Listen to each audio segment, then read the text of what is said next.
begin. If you'd be so kind to find a seat and get comfortable. We have a hearing today on the implementation of student success by the California Community Colleges, and I welcome our committee member, as well as we have invited the Senate Budget Subcommittee on Education and the Assembly Higher Education Committee, who will be periodically joining us. And almost 6 years ago, the governor signed into law my bill, SB 1143, which called upon the Community College Board of Governors to adopt a plan for improving student success by 2012. This measure also created a task force on student success. And around that time, the Public Policy Institute of California reported that California was projected to be 1 million degree holders short of meeting 21st century workforce demand by the year 2025. So it's vital for students and for California that the community colleges come together and examine how we could improve the outcomes for students in our colleges. And I was hopeful that my legislation would stimulate systematic change within our community colleges and tip the scale of access and student success back into balance. I believe then, as I do now, that a robust community college system assures access to higher learning for all Californians. And based on the task force recommendations, the community colleges have supported and implemented regulatory, administrative, and statutory changes. And more important for today's hearing, the legislature and the governor have provided substantial funding to implement programs and provide services that would bring us closer to the goals and objectives envisioned by the Student Success Task Force. So today we will hear about the specific initiatives and programs that are being implemented and the progress that has been made by both the Chancellor's Office and the community college districts. I'm very interested to hear about the impact that our combined efforts and the funding we have provided are having on our student outcomes. Finally, members, I just wanted to, I know that we are all busy and many of you are going to come and go today to address other matters of importance, but I wanted to bring your attention that the last panel of this hearing will be a group of students from the Community College Student Senate, and ultimately the efforts of the task force, the changes we've made and the funding we provided were in the interest of making things better for students and ensuring that they have successfully achieved their education goals. So I think it's important that we listen to what they have to tell us about their experiences. So I encourage you to come back and hear our last panel. With that, let's begin. And we have first on the agenda, Judy Hyman from the LAO's office, student success, history, funding, issues for legislative considerations. Welcome, Judy.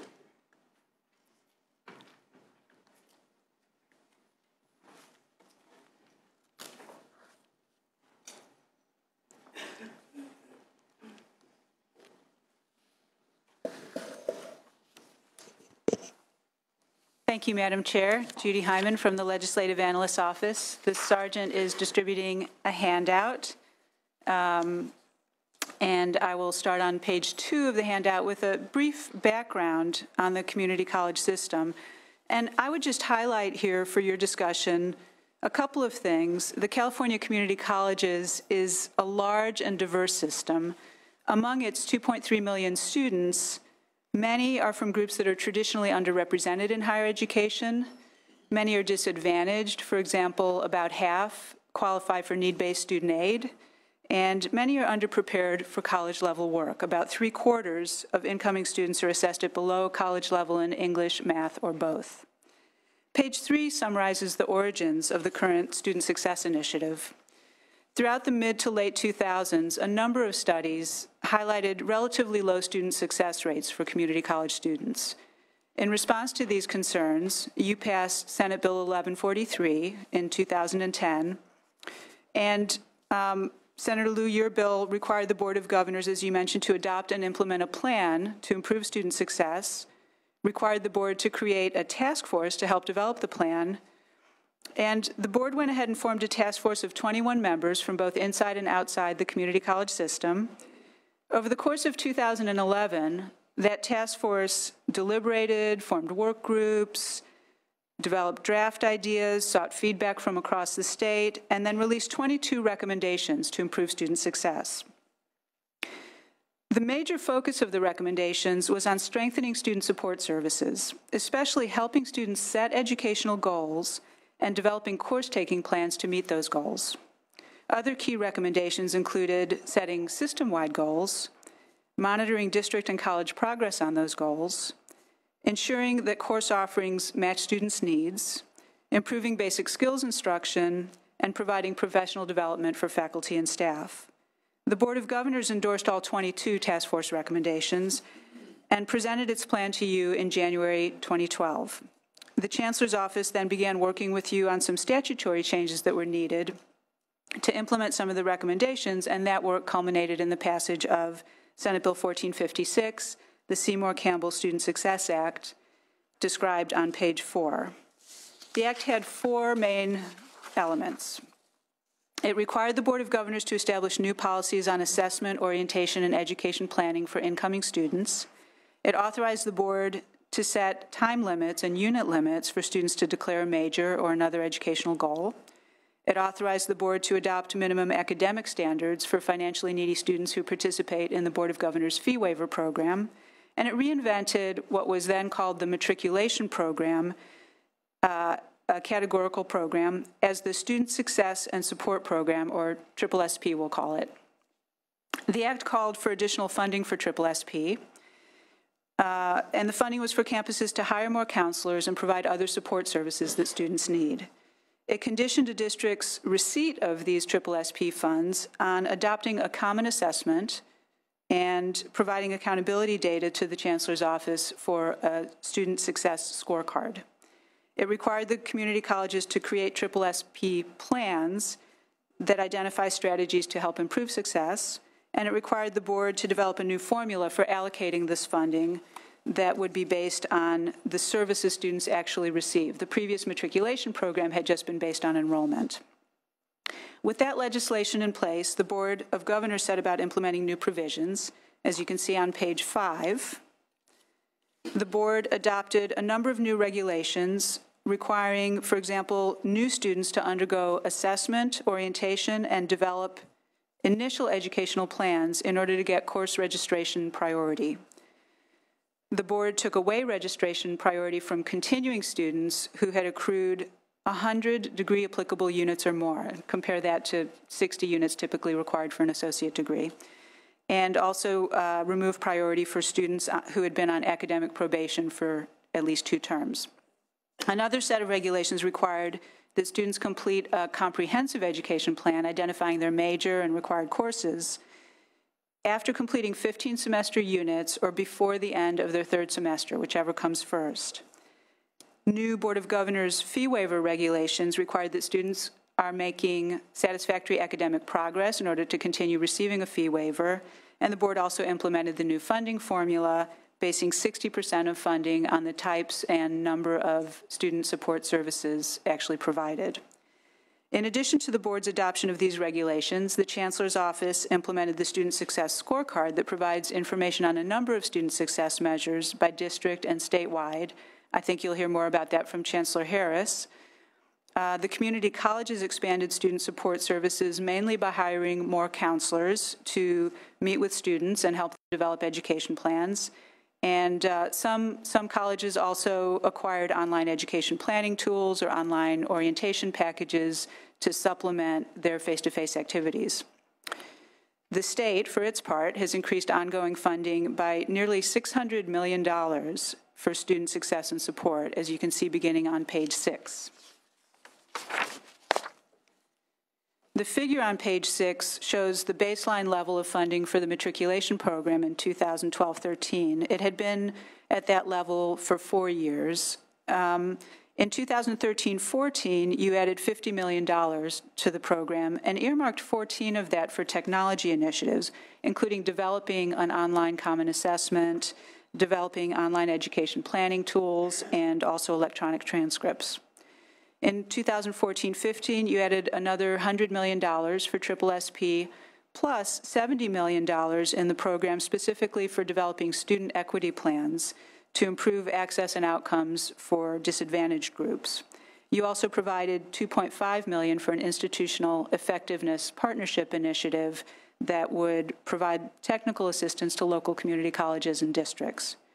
And then last year, you added another $100 million for the SSSP services, another $85 million for the student equity plans, and another $15 million for the institutional effectiveness initiative, this time expanding it so that it would include professional development and an online clearinghouse of effective practices.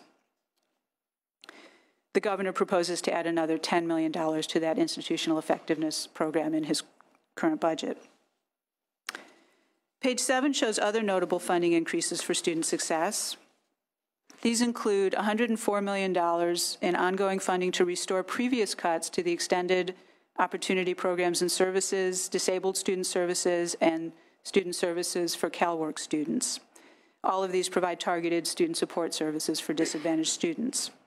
The 2015 Budget Act included $60 million in one-time funds for a grant program to help colleges adopt and expand the use of effective practices for basic skills education, and a smaller $10 million grant program for colleges to collaborate with high schools and California State University campuses in delivering basic skills education. You have provided $39 million in ongoing funding for supplemental financial aid grants to community college students who qualify for the Cal Grant B Access Award, and you have provided $10 million ongoing, as well as $7 million one-time, for an online course initiative to expand access to courses. In addition to those categorical funding efforts, you have provided $386 million in annual enrollment growth funding over the last 3 years, averaging 2.5% a year, and funding a total of 75,000 additional full-time equivalent students. This addresses the task force recommendation to ensure that course offerings are available to meet students' educational plans. On page 8, you have some issues for your consideration as you hear the presentations today. First of all, what is the status of each of these student success initiatives? Have campuses hired enough counselors to work with all entering students on developing education plans? Have they fully implemented the strategies they came up with to reduce inequities identified in their student equity plans? Is the institutional effectiveness initiative able to meet the demand from campuses and districts for technical assistance and professional development? More broadly, should you consider combining the many different student support categorical programs, each of which has its own planning, reporting, and record-keeping requirements, into a more flexible student success block grant? Should you require more of students than creating an education plan? For example, should students who are actually trying to follow their plan get greater priority for course enrollment? And now that campuses have data on student course-taking plans, how can you monitor alignment of course offerings with those plans?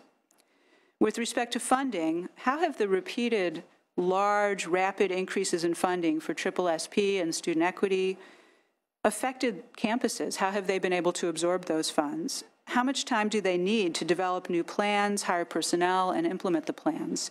And how might you and the Chancellor's Office better be able to structure future funding increases to allow adequate time for districts to plan and phase in these sorts of initiatives?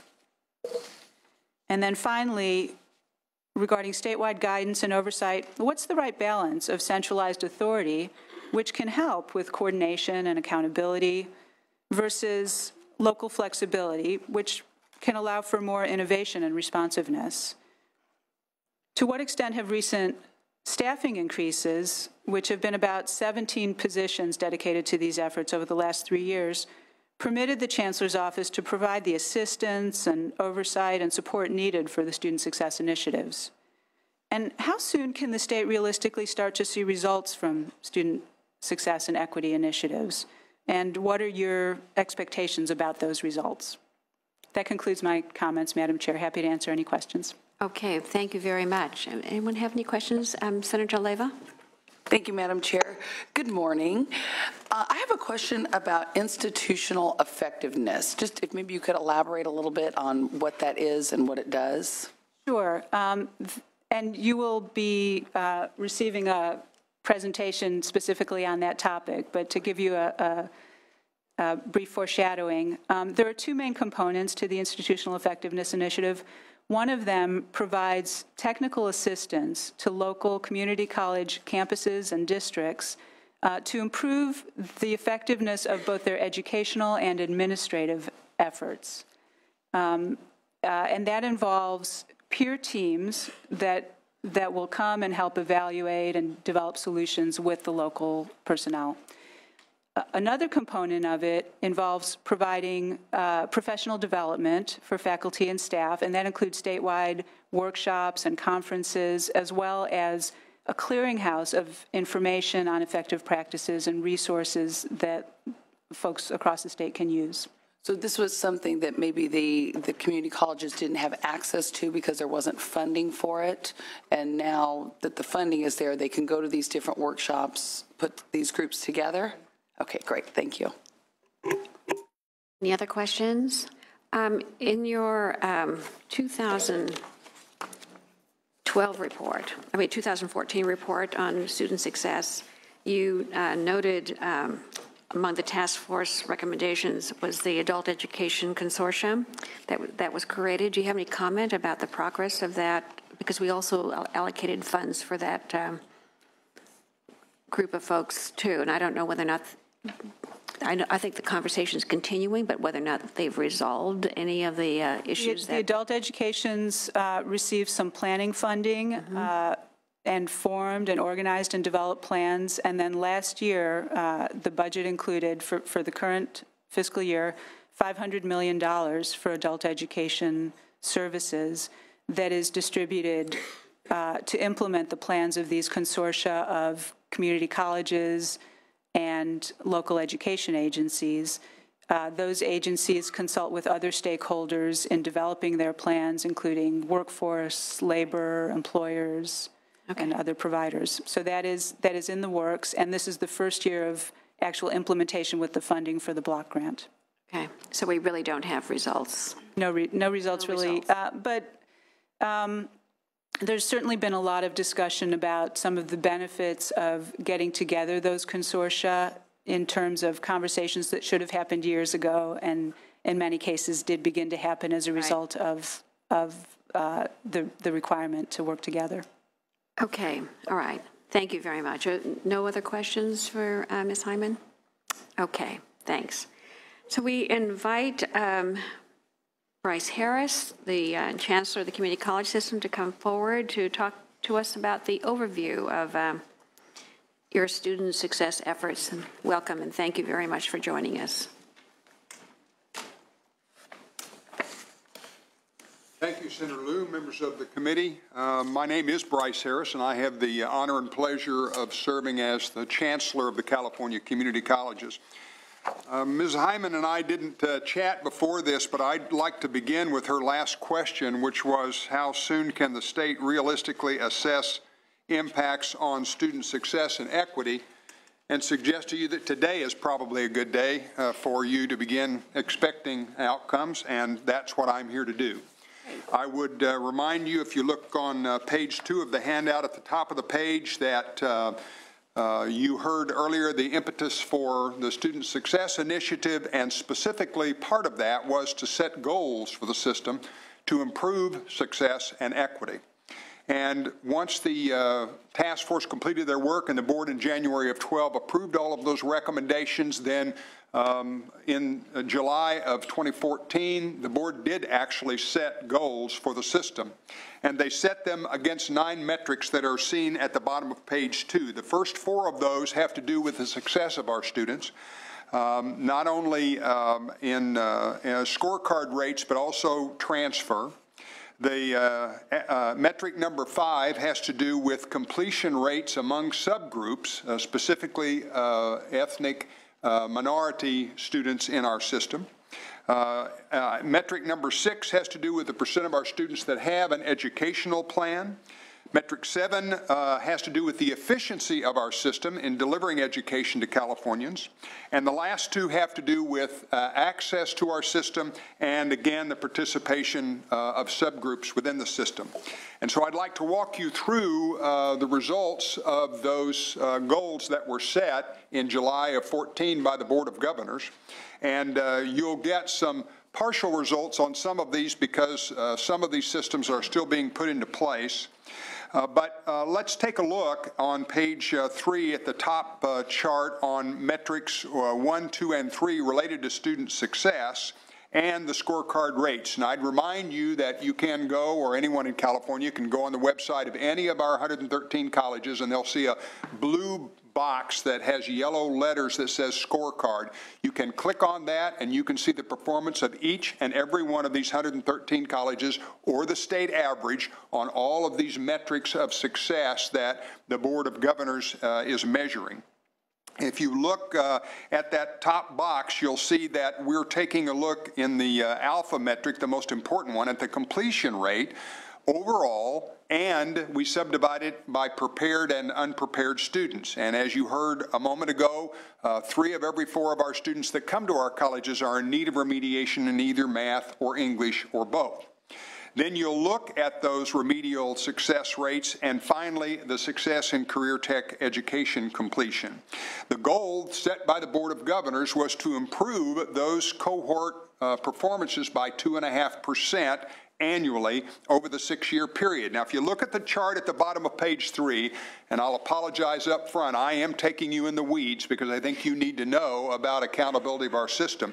You'll see that chart shows you that we take a look at first-time freshman students and we follow them for 6 years, reminding the committee that the vast majority of our students are part-time and they are in our institutions over a number of years. So if you look at the far right hand, those red X's show you that we are looking at the last year of the performance of the 0809 cohort. We're looking at the next to the last year for 910 and so on down the page. And so cumulatively, we're looking over time at more than 70% of the headcount in our students in our system and about 90% of the courses that we offer. Another way of looking at that is at the top of the next page. The blue bars show you the amount of courses that are taken by a given cohort. So again, in the first year, the cohort consumes the amount of courses in that big blue bar. You can see it goes up in the second year and then begins to trail off as they complete their programs. The little lines at the bottom show you when they actually complete an associate degree or a certificate or transfer. And as you can see, they consume courses in years 1, 2, and 3, and then their completion of the various activities takes place more in years 3, 4, and 5. Now, if you look to the bottom of the page, this is where you really begin to see whether we're hitting the goals. Remember, the Board of Governors said we wanted to increase the completion rate overall by 2.5%. And so you can see calculated in those bars, if you look at the top one there, 0809, you can see that the improvement would have been to go up to 4.95%. We did not hit that goal. You can see on the right-hand side there it says no. We did not meet the goal for 910. However, in the students that we still have some more time with, the cohort of 1011 and 1112, we did meet the goals. This is overall completion. Now, drilling down on the next page to unprepared and prepared students, again, the top box shows you students that come to us in need of remediation, and do they ultimately complete? Again, we did not hit the goal for 8-9 or 9-10, but we were able to hit the goals for 10-11 and 11-12, that 2.5% improvement. At the bottom of the page, you'll see for those that were prepared, college students, when they came to us, we only met the goal in 1 year, 11-12. We didn't improve by the 2.5% that the board had set the goals. Now, when you move into goal number 2, this is remediation. Remember, now we're talking about 3/4 of our students that come to us in need of remediation in either math or English or both. And again, you can see the news here is much better. Again, a 2.5% goal for each of these was calculated. And I'd remind the committee that the reason you don't see numbers here and instead see rates is that we have been criticized in the past for setting numerical goals, and as long as the system was growing, we were meeting the goals with growth alone. And so the experts who really understand cohort management said you have to look at the rates. Regardless of whether the enrollment goes up or down, it's the rate that you have to pay attention to. And so you'll see some really encouraging news in remediation in math and English in that we met that 2.5% improvement goal in both math and English for each of the cohorts that we looked at over that period of time. At the top of page 7, goal 3, our career tech education. Unfortunately, we had to change the definition of that, and so you're going to have to wait one more year to get a valid data there. We did see that number go down. We just aren't certain whether the downward trend was a real one or not. Again, we'll report that one to you next year. Looking at the bottom, goal 4, this has to do with SB 1440, which was the transfer bill with California State University. And again, here the goal was to see the numbers of students completing those transfer degrees go up by 5%. And if you look at the top of page 8, you'll see we more than met that goal. The goal was to get to 5,418. As you can see in the little colored numbers across the middle of the page, and in fact, we got to 11,448. Students are migrating to these degrees, flocking to them in large numbers. Now, just to show you that this system is a fluid one, we won't keep these goals that were in the purple numbers across to the right in the future. We're going to rebench this, and you'll set the goals starting at the 11,448 and ask for 5% improvement every year into the future. So these goals are recalibrated every year. It's probably a lot to say that you basically get to the goal line and then you move the goal line the following year. So this associate degree for transfer is a very successful program, and I think you're going to see the numbers skyrocket in years to come. Goal 5 was completion rates among subgroups. Now, keep in mind, this is where the Board of Governors and the legislature and the administration said it's not enough to have all the numbers going up. We cannot afford to leave any subset of Californians behind. And so we're looking at race and ethnicity and ensuring that all of our students are improving. If you look at the top bar on page 9, the researchers at USC who've looked at this over time have created what's called an equity index, and they have said that 0.8 for an equity index is an acceptable variation by race and ethnicity over time. You're never going to get it. They're never all going to be the same. They're going to move, as you can see these charts do. So when you look, for example, at the top of page 9, these are all of the groups of our enrollment that are below that 0.8, that are below 1.0. And again, the goal set by the Board of Governors was to keep all groups above the 0.8 equity index. And as you can see at the bottom of page 9, we met that goal in terms of moving it closer to 0.8 for our African American students, but we did not meet the goal for American Indian and Alaskan Native students. Now, the footnote on that green bar and how volatile it is that the numbers of those students is considerably smaller, and so you get a lot more volatility in those numbers. But again, we're able to actually measure how each of the subgroups are doing in terms of completion compared with the completion overall of all of our students. Going to goal 6 at the top of page 10, this is the percent with educational plans. We are only now beginning to really get that system put into place, and so again, it's going to be one more year before you're able to see results on this metric, but we do expect next year to be able to report to you on that. On goal number 7, the top of page 11, this is the efficiency outcome. Basically, the Board of Governors said to us, as we get bigger and bigger, we should, at the same time we're worrying about outcomes, we should also worry about efficiency. And so the way that's calculated is we take the total amount of courses that are offered to a given cohort, and we divide that by the number of completions, and that gives you an efficiency number. And so if you look at the top of page 12, you'll see that between 3, 4, and 7, 8, we became increasingly efficient. Unfortunately, in the last year, we became less efficient, and so we did not meet the goal. Now, the reason for that is because we had an uptick in the economy, and the legislature was able to more effectively support course offerings in the colleges. And when you add back courses that you've had to cut, you initially are going to be less efficient. So this is not a surprising indicator, but one that we need to monitor, because the state's investment obviously needs to be as efficient as it can be. And then at the bottom of page 12 is goal 8, and this is the participation rate. And this is something of which we all need to be very concerned. At the height of our enrollment in 08-09, when we had nearly 2.7 million students in California's community college system, we had roughly 1 out of every 11 adults in the state that were attending a California community college.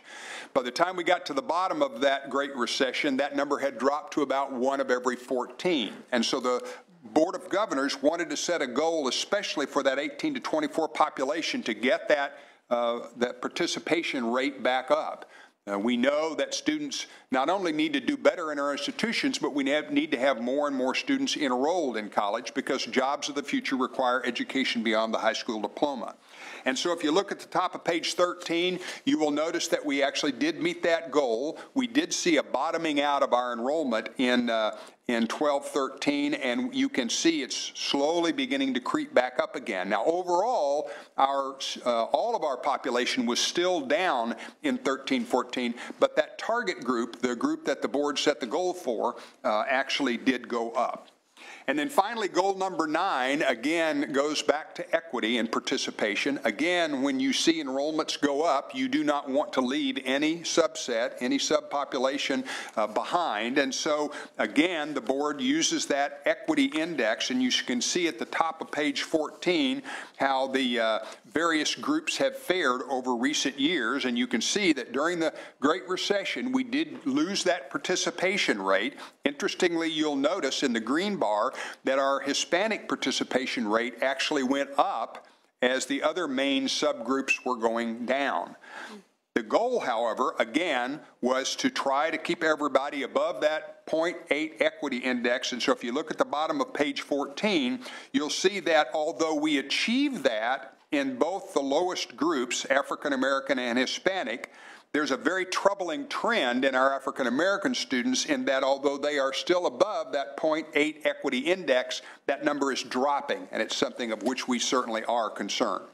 So if you look on page 15, you'll see the summary. For the completion rates, the more recent cohorts, performance improved. The more tenured cohorts did not. Remedial math and English numbers actually are showing improvement across all the cohorts. The number of AA and AS degrees for transfer awarded was up dramatically. The equity and the completion rate index used for African Americans, but American Indian and Alaskan Natives did not meet the goal. Number 5, the FTES per outcome, or the efficiency, did not improve. It actually went down. Number 6, the system-wide participation rate, the goal was met. It did get better. And finally, the equity goal for attendance was met, but the trends for African Americans are certainly something we need to be cognizant of.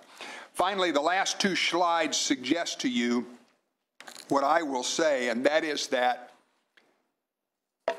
being able to monitor the performance of an organization of this size, 113 colleges, locally controlled in 72 districts, is remarkable. I've been in this work for 45 years. I would never have guessed that you would be able to tell how every one of these 113 colleges is performing on these kinds of success and access indicators. It's a system that you ask for, and I want to credit all of you, especially Senator Lieu, for your leadership on this, and I want to thank you for the investment you've made over the last 2.5 years in equity and in student success. No, we haven't met all these goals, but the fact that we're able to measure how we're doing, set goals, and monitor them is nothing short of a miracle. Finally, I would say to you, many of you know that in April I'm going to slip out the back door and go back into retirement. I've spent nearly 25 years here in Sacramento, both in Los Rios and as your state chancellor. I want to thank you sincerely for the support you have shown me during my tenure. It's been an honor and a pleasure to serve you and the citizens of California. Be happy to answer your questions. Thank you very much. Senator Monning and then Senator Pan. Thank you, Madam Chair. And Chancellor, let me start by thanking you for your service and leadership, and just the compilation of the system-wide data is indeed impressive, and we appreciate your leadership. Thank you. In being able to frame it this way. I'd like to go back to the page 14, goal 9, the equity for African American and Hispanic. And while above the 0.8 index, you did reference the decline in the African American equity measurement. You made a reference earlier to the volatility on Alaskan and Native American. Is that also at play with African American numbers in the system, or? No, I don't think so, Senator. They're about 8% of our student body is in that cohort, and it is certainly a large enough group that size should not impact that. This is a trend that is worrisome and that we are going to have to address. So I appreciate that that perspective. So the follow-up then is what is being done, what can be done, particularly with that cohort? You're going to hear a little bit later in the presentation today some of the specifics on the institutional effectiveness program, and the answer to your question is embedded in that activity. One of the things with a system as diverse as this one is, a college in Shasta and Redwoods is very different than one in East Los Angeles, and so the answer to your question varies depending on the institution. But for all of our students of color, they are often not only educationally but economically disadvantaged, and the rationing of education that we experienced between 08-09 and 12-13, with the exception of our Hispanic students, hit all of our students very hard. We need to continue to communicate with our students about the financial opportunity for support to attend higher education in California, which is remarkable, the best in the country, because a lot of our students really don't believe college is in their future. And I think when we look at our African American students, we often find that to be the case, and we have to change that perception. And the way you do that in Los Angeles or in Redwoods is different.